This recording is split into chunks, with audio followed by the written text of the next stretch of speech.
INFJs are often misunderstood. They're quiet, observant, deeply thoughtful, but above all, they feel everything. As the rarest of the 16 personality types, INFJs have an emotional depth that can be hard to put into words.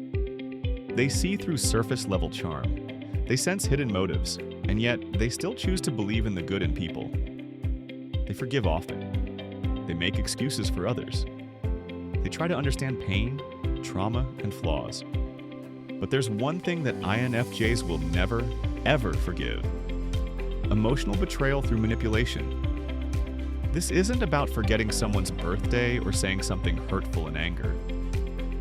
INFJs are more than capable of forgiving human error. But when someone uses deception to gain their trust, when someone pretends to be vulnerable just to get closer, only to exploit their kindness, that cuts on a soul level. INFJs build their relationships slowly. They don't trust easily.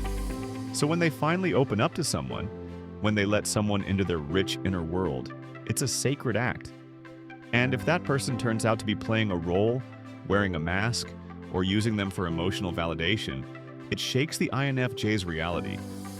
It's not just disappointing, it's devastating. Because INFJs don't love casually. When they care with intensity. They give people the benefit of the doubt. They empathize with wounds even when it costs them peace.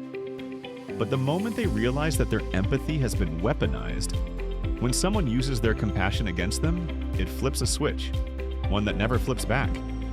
And what's chilling is how quietly it happens. INFJs won't yell, they won't argue, they might not even say goodbye. But emotionally, they shut the door and lock it for good. Not out of cruelty, but because the wound is too deep.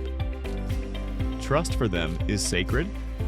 Once it's broken through manipulation, there's no going back.